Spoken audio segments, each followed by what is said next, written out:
sabun, jangan sampai tertular. Ingat selalu usah ibu, jaga jarakmu, hindari kerumunan, jaga keluargamu.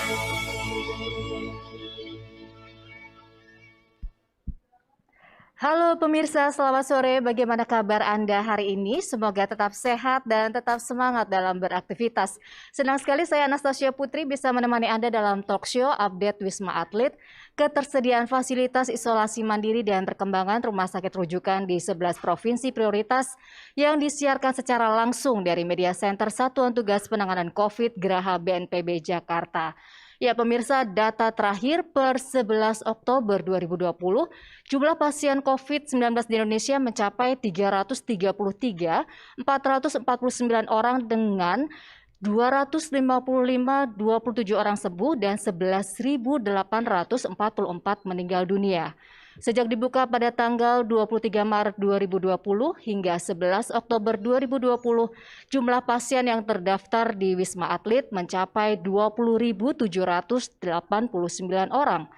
Data 19.424 pasien keluar, 19.069 diantaranya dinyatakan sembuh, 348 dirujuk ke rumah sakit lain dan meninggal sebanyak 7 orang. Pemerintah juga telah bekerja sama dengan berbagai pihak untuk menyiapkan fasilitas kesehatan untuk isolasi mandiri termasuk bersama Kementerian Kesehatan mempersiapkan berbagai fasilitas penanganan COVID-19 di rumah sakit rujukan di 11 provinsi prioritas. Bagaimana dengan perkembangan fasilitas isolasi mandiri dan juga persiapan pembukaan rumah sakit rujukan di 11 provinsi prioritas ini? Mari kita ikuti dialog perkembangan terbaru COVID-19 dalam dialog update Wisma Atlet, ketersediaan fasilitas isolasi mandiri dan perkembangan rumah sakit rujukan di 11 provinsi prioritas. Telah hadir di studio Maijen TNI Dr. Tugas Ratmono, SPS MARS. MHAD, Koordinator Rumah Sakit Darurat COVID-19. Selamat sore, Dokter. Selamat sore, Mbak Tasya. Salam sehat ya. Salam sehat untuk semua kita. Ya, dan selanjutnya juga ada Dokter Rita Rogaya, spesialis paru konsultan MARS, Direktur Pelayanan Kesehatan Rujukan Kementerian Kesehatan. Selamat sore, Dokter. Apa kabar? Salam sehat. Sehat selalu ya, Dokter. Ya, dan sebelum kita mulai perbincangan kita pada sore hari ini, pertama-tama kita akan update terlebih dahulu atau kita harus terlebih dahulu menggunakan hand sanitizer supaya ini sesuai dengan protokol kesehatan. Silakan dokter untuk hand sanitizer terlebih dahulu.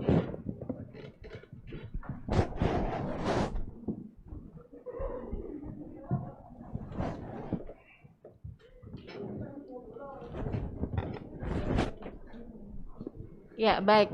Pertama-tama saya akan bertanya terlebih dahulu kepada dokter tugas. Data terkini hari ini, dokter, di RSDC ada 19.424 orang yang sembuh dan ada sekitar 19.069 yang dinyatakan sembuh dan juga 348 orang dirujuk ke rumah sakit lain, 7 orang meninggal dunia. Bagaimana update situasi terkini di Wisma Atlet sekarang? Ya, kalau kita lihat dari data terakhir pagi ini, ya, yang dilaporkan dari tim data dari Rumah Sakit Darurat COVID-19, kita saat ini memang ada dua tipe yang kita layani di sana. Satu adalah tipe yang bergejala, jadi pasien COVID yang bergejala. Satu lagi adalah yang tidak atau tanpa gejala. Kita lihat yang tanpa gejala adalah di tower 6 dan tower 4 dan 5, dan yang bergejala adalah di tower 6 dan 7. Nah, kalau kita lihat hunian saat ini kita saat ini merawat di tower 4 dan 5 1.335 orang, dan di tower 6 dan 7 juga hampir sama 1.700-an di sana. 1.700-an di sana. Sehingga hunian dari tower 4 dan 5 saat ini adalah 43%, dan hunian di tower 6 dan 7 kurang lebih 50 sekian persen. Sehingga ini ada suatu data yang kelihatannya dibanding dengan yang kemarin adalah ada penurunan dari jumlah pasien yang kita rawat baik itu di isolasi mandiri di flat tower 4 dan 5 maupun yang kita rawat pasien dengan bergejala ringan dan sedang di tower 6 dan 7. Artinya sudah mengalami penurunan sehingga berapa persen, Dok?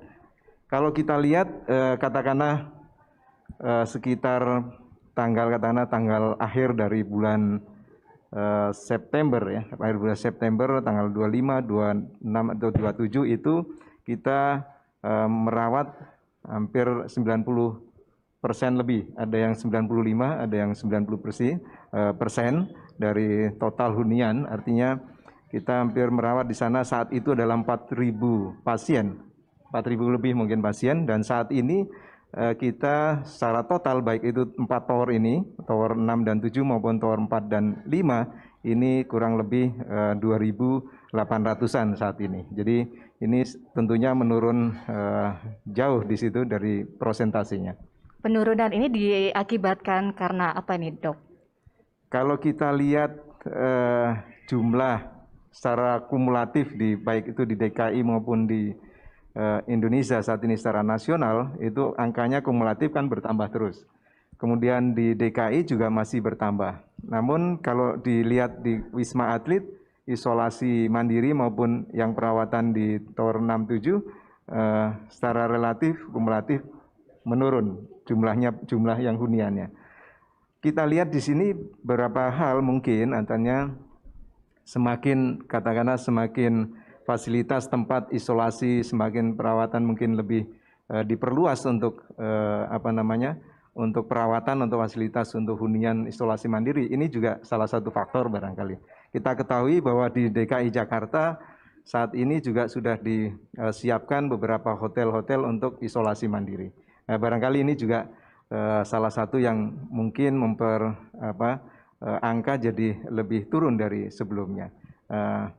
Barangkali nanti Dr. Rita juga akan bisa menambahkan kenapa ini menurun di situ. Ya. Ya, baik. Untuk Dr. Rita, bagaimana dengan kondisi rumah sakit rujukan COVID-19, terutama di 11 provinsi prioritas? Ya, terima kasih. Untuk saat ini, memang kita di Indonesia sudah menunjuk rumah sakit rujukan COVID. Menurut SK Menteri Kesehatan, itu ada 132 rumah sakit rujukan, kemudian ditambah dengan SK Gubernur dari masing-masing provinsi. Jadi itu dilihat dari kondisi keadaan masing-masing di provinsi. Sehingga Gubernur bisa mengeluarkan SK rumah sakit rujukan. Saat ini kami mempunyai 132 rumah sakit rujukan Kementerian Kesehatan dan 771 SK Gubernur. Dengan bertambahnya rumah sakit rujukan seperti ini, maka kapasitas rumah sakit yang mempunyai ruangan isolasi pun meningkat. Kalau kita lihat saat ini, mulai dari Maret sampai Oktober, maka terlihat sekali penambahan jumlah ruang isolasi. Di mana saat ini dari rumah sakit rujukan COVID kita sudah mempunyai sekitar 35.000 tempat tidur, tapi kalau kita lihat dari semua provinsi kita sudah mempunyai 51.222 tempat tidur isolasi. Jadi kalau kami lihat saat ini terutama yang menjadi fokus perhatian adalah Jakarta. Jakarta saat ini sudah mempunyai sekitar 5.000 tempat tidur, di mana kita lihat penambahannya itu cukup terlihat dalam 1 bulan ini. Yang tadinya mereka hanya mempunyai 4.000 tempat tidur, saat ini sudah mempunyai 6.000 tempat tidur. Jakarta adalah salah satu dari 11 provinsi yang merupakan prioritas, yaitu 11 provinsi itu adalah DKI, Jawa Barat, Jawa Tengah, Jawa Timur, Kalimantan Selatan, Sulawesi Selatan, Sumatera Utara, Bali, Papua, Banten, dan Aceh. Kalau kita lihat saat ini kapasitas dari 11 provinsi yang ada, maka persentase penggunaan ruang isolasi masih di sekitar 40-60%. Jadi kalau dilihat memang kondisi rasio penggunaan tempat tidur dengan ruang isolasi yang tersedia saat ini masih mencukupi. Mudah-mudahan tidak bertambah lagi kasusnya. Tapi kami sudah menyiapkan rumah sakit rujukan COVID, baik itu SK Kementerian Kesehatan ataupun SK Gubernur, di mana masing-masing provinsi melihat kondisinya masing-masing. Baik, terima kasih dokter. Kalau dokter tugas, saya ingin bertanya bagaimana dengan tingkat kesembuhan pasien yang saat ini dirawat di Wisma Atlet? Ya, kalau kita lihat dari data yang ada, yang selalu dilaporkan tiap hari, kita lihat sampai saat ini kalau kita lihat di data terkini itu, ini memang meningkat dan saat ini kita lihat tingkat kesembuhannya adalah 83%. Jadi selalu meningkat dari hari ke hari. Memang hal untuk kesembuhan pasien tentunya ini berbagai faktor yang harus kita lakukan. Kita di Rumah Sakit Darurat COVID-19 Wisma Atlet ini tentunya memberikan pelayanan atau tata laksana pasien sesuai dengan standar yang sudah ditentukan. Baik itu standar yang sudah ditentukan oleh pedoman revisi 5 yang sudah dikeluarkan oleh Kemkes maupun pedoman-pedoman tentunya yang mengacu pada pedoman tadi dan juga dilakukan oleh para dokter-dokter ahli, khususnya dokter penyakit paru di sana atau ahli paru. Dan selain itu, selain obat-obatan yang sudah diberikan tentunya faktor secara non obat-obatan katakanlah mulai dari bagaimana mereka dibuat selalu dengan psikis yang baik, artinya kondisi psikis yang baik, selalu mereka nyaman, merasa nyaman dan lain sebagainya. Kemudian juga selalu kita harapkan mereka selalu melakukan olahraga, baik yang isolasi mandiri tentunya dan juga mungkin yang gejala ringan itu masih bisa ada mandirian untuk olahraga. Ini yang kita selalu berikan dan yang kita lihat memang mereka akan lebih cepat untuk pola penyembuhan dari serangan atau penyakit COVID ini. Kalau Dokter Rita, bagaimana dengan mekanisme rujukan bagi masyarakat yang sudah terpapar COVID? Apakah bisa memilih antara rumah sakit rujukan, hotel isolasi mandiri, dan juga Wisma Atlet? Biasanya untuk kondisi-kondisi tertentu, pasien itu dikatakan terkonfirmasi, berarti hasil swabnya positif. Kalau untuk mereka isolasi mandiri di rumah, bila mampu tidak ada gejala, maka pasien tersebut bisa isolasi mandiri di rumah. Tapi untuk menentukan bisa di rumah atau dirujuk ke rumah sakit, pasti harus lewat fasilitas kesehatan. Biasanya kalau dirujuk ke misalnya punya hotel untuk isolasi mandiri atau ke Wisma Atlet, itu harus ada rujukan dari fasilitas kesehatan. Kalau misalnya pasien itu ada keluhan dan bergejala, maka tidak akan diberikan isolasi ke hotel. Pasti dia akan dilakukan rujuk ke rumah sakit. Kalau rumah sakit darurat Wisma Atlet itu masih bisa merawat kasus dengan kasus ringan atau sedang. Tapi kalau di hotel itu betul-betul memang mereka terkonfirmasi dengan tidak ada gejala atau dengan gejala ringan. Untuk itu maka perlu ada yang menentukan. Itu harus mereka ke fasilitas kesehatan, bisa juga ke puskesmas. Bagaimana dengan prosedur pembiayaannya, dokter, untuk pasien COVID-19 di rumah sakit rujukan maupun di hotel isolasi mandiri? Untuk semua yang sudah terkonfirmasi, baik di hotel, di Wisma Atlet, ataupun di rumah sakit, itu semua biaya ditanggung oleh pemerintah. Jadi masyarakat tidak dibebani, semua biaya itu ditanggung oleh pemerintah. Kalau seandainya sampai masuk rumah sakit, walaupun sampai masuk ICU, maka nanti semua biaya rumah sakit akan meminta pertanggungjawaban untuk biayanya kepada pemerintah. Tidak ada pembiayaan yang ditanggung oleh masyarakat. Kalau untuk obat-obatan, dokter tugas bagaimana bicara soal obat-obatan, bagaimana ketersediaan obat-obatan terapi untuk pasien COVID-19 di Wisma Atlet saat ini? Ya, sejauh ini obat-obatan terdukung dengan baik, artinya ketersediaan kita tetap bisa memberikan pelayanan dengan standar-standar obat yang sudah ditentukan sesuai dengan pedoman.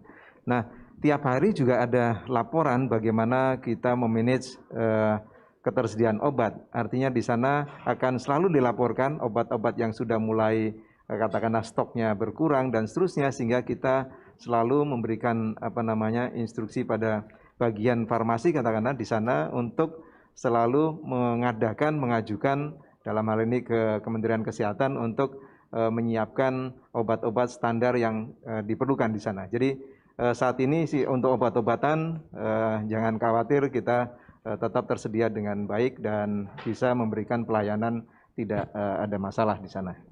Obat-obatan tidak ada masalah, fasilitas juga tidak ada masalah, tapi bagaimana dengan tenaga kesehatannya? Karena kita tahu rumah sakit rujukan di daerah-daerah mungkin ada tenaga medis ataupun tenaga kesehatan yang mengalami jam operasional lebih dari seharusnya ya, Dokter Rita dan juga dokter tugas. Nah, bagaimana dengan kondisi psikis maupun fisik tenaga medis dan tenaga kesehatan di rumah sakit, baik di rumah sakit rujukan dan juga Wisma Atlet? Kalau di Wisma Atlet kami sudah artinya mengelola sedemikian rupa tenaga kesehatan yang bertugas langsung memberikan pelayanan pada pasien-pasien COVID. Di sana kita bagi dengan satu tim ada 5 shift, satu shift ada 5 tim, sehingga satu tim bekerja 8 jam, kemudian akan menunggu giliran masuk ke shift lagi adalah selama 32 jam. Nah, dari 32 jam ini memberikan suatu peluang untuk bisa istirahat, kemudian tidak merasa beban yang sangat tinggi. Kemudian bagaimana menjaga yang lain, artinya secara kebugaran, kemudian imunitas dari para tenaga kesehatan, ini juga kita lakukan dan berikan untuk katakanlah spot untuk imunomodulator atau untuk vitamin itu bagi para tenaga kesehatan. Sehingga kita betul-betul memperhatikan bagaimana mereka bekerja tanpa ada suatu pressure atau tekanan, kelelahan, dan selalu bugar dan selalu melakukan olahraga, dan bahkan kita ada yang namanya hiburan, seperti kemarin malam kita sesuai dengan protokol kesehatan kita ada nonton bareng, tapi betul-betul dijaga jarak untuk sesuai protokol kesehatan di Wisma Atlet sana, dan juga lakukan olahraga, kemudian ada suatu bimbingan secara rohani, secara psikologi, mereka di sana selalu kita lakukan dengan baik, sehingga para petugas kesehatan, para tugas nakes di sana betul-betul merasa tidak ada suatu proses yang tertekan dan kelelahan dan untuk melakukan pelayanan dengan baik untuk para pasien-pasien di sana. Ya. Kalau Dokter Rita bagaimana kondisi tenaga kesehatan di rumah sakit rujukan? Iya, untuk rumah sakit rujukan kami memang sudah mengatur jam kerja untuk tenaga kesehatan, karena bagaimanapun mereka menggunakan APD, di mana saat menggunakan APD itu ada keterbatasan waktu, sehingga saat menggunakan APD mereka hanya diberikan waktu tertentu untuk satu shift itu, maka jumlah tenaga kesehatan yang bertugas pasti tidak sama dengan mereka yang tidak merawat pasien COVID. Selain mereka diatur untuk jam bekerjanya, mereka juga diberikan makanan tambahan untuk meningkatkan daya tahan tubuh, kemudian mereka juga diberikan vitamin, dan mereka juga diperhitungkan pada saat setelah bertugas jam istirahatnya.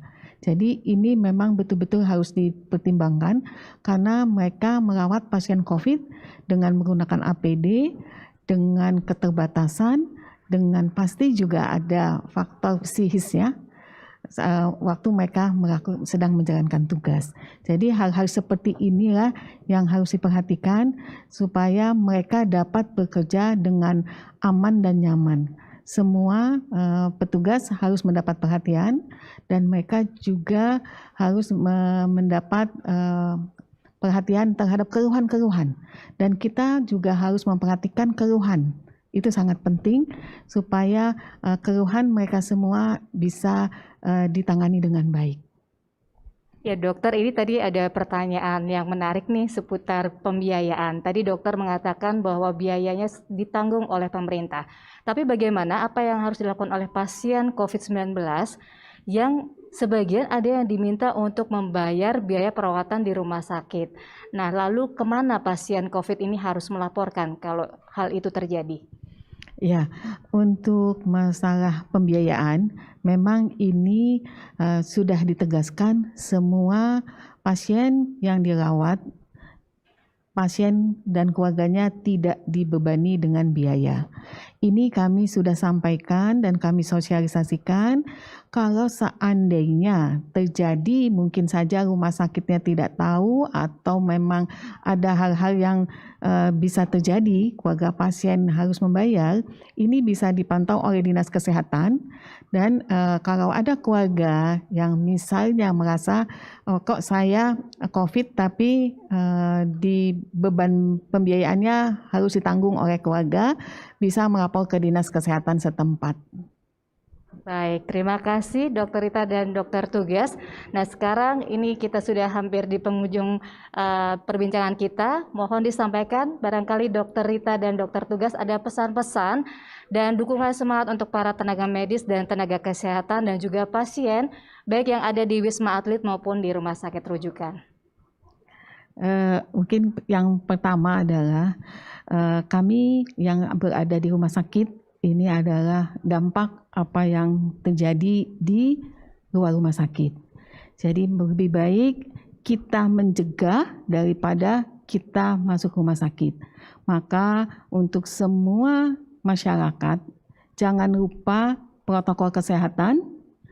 Mungkin semua kita sudah tahu 3M, menggunakan masker, jaga jarak, dan cuci tangan.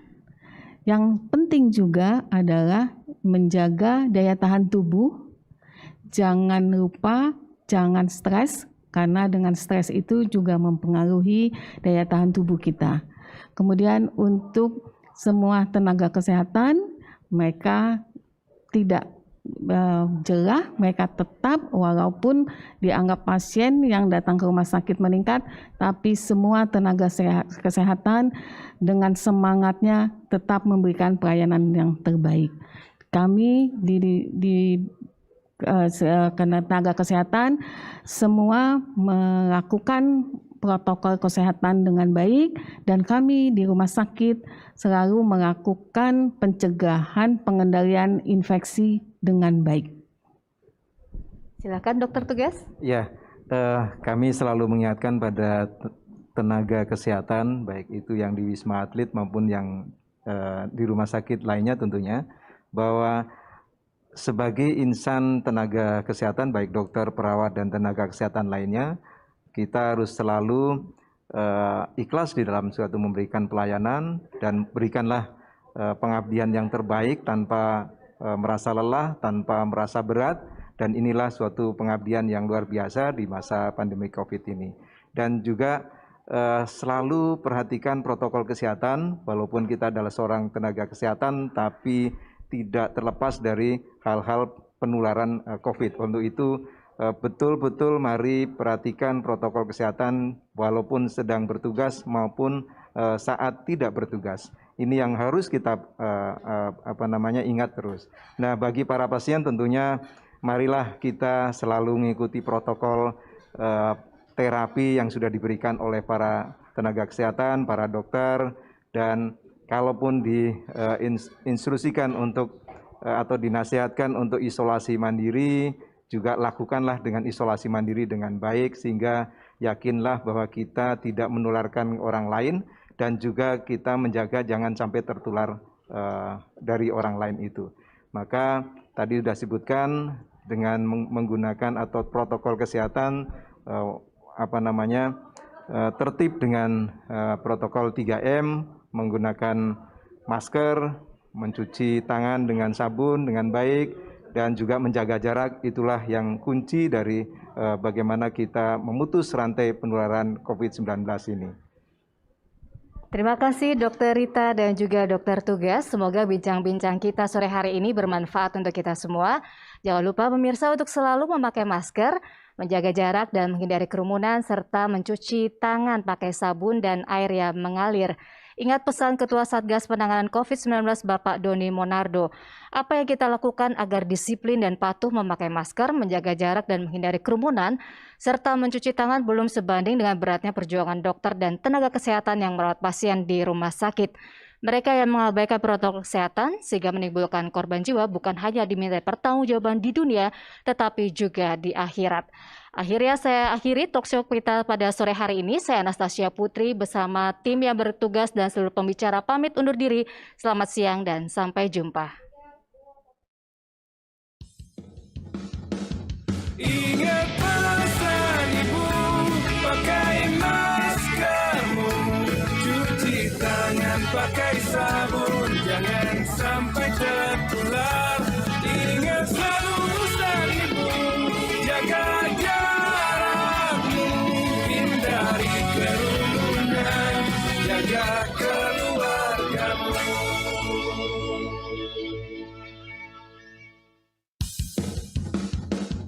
Ingat pesan ibu, pakai maskermu, cuci tangan pakai sabun, jangan sampai tertular. Ingat selalu pesan ibu, jaga jarakmu, hindari kerumunan, jaga keluargamu.